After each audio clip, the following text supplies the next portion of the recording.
tahimik na gabi, may ilaw na di namamatay.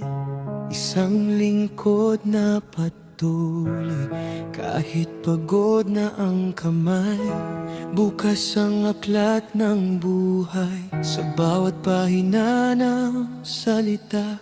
Tinig ni Abay Yahweh ang nais niyang ipahayag sa lahat. Sa bawat sermon na inihahanda, may luha, may panalangin sa Ama. Elder na may pusong maglingkod, di sumusuko sa tawag. Salita ni Abay Yahweh, si Yeshua ang itinatanyag. Sa panalangin at pagdamay, sa bawat sugat ang puso. Elder na aming kasama sa hirap at gulo.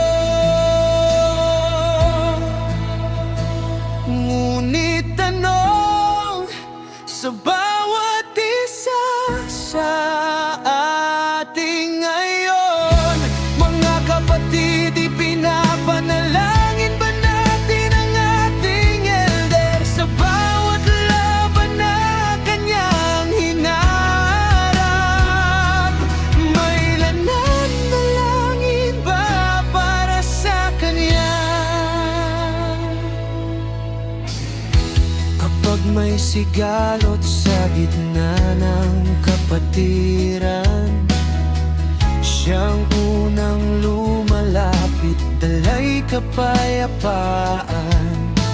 Nakikinig sa bawat hinaing ng puso, umaasang ang pag-ibig ay muling mabubuo.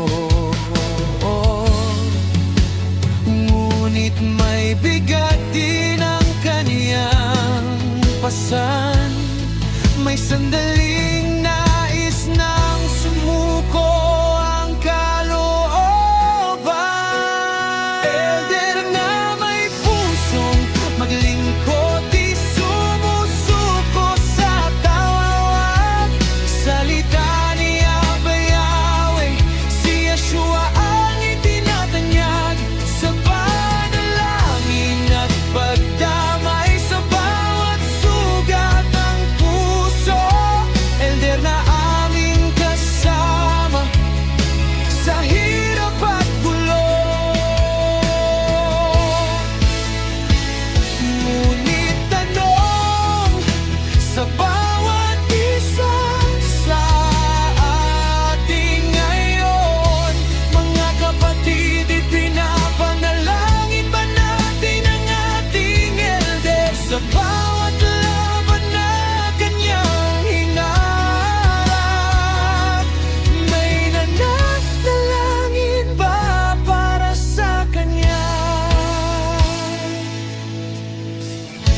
Kapag siya'y napapagod, sino ang magbabantay? Kapag siya'y nanghihina, sino ang aagay? Ang elder ay tao ring nasasaktan, kailangan din ng lakas mula sa panalangin ng mga kapatiran. Elder na may pusong mapaglingkod, patuloy ang paglilingkod sa salita ni Yahweh at ni Yeshua. Siya'y tumutugon, kaya ngayon sama-sama nating sabihin, Elder, di ka nag-iisa sa iyong laban, sama-sama nating tatahakin.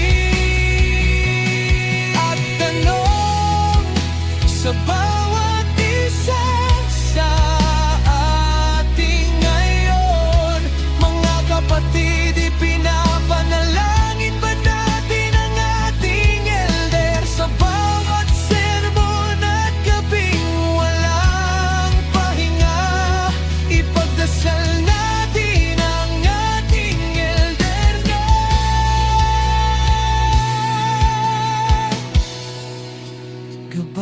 sa atin.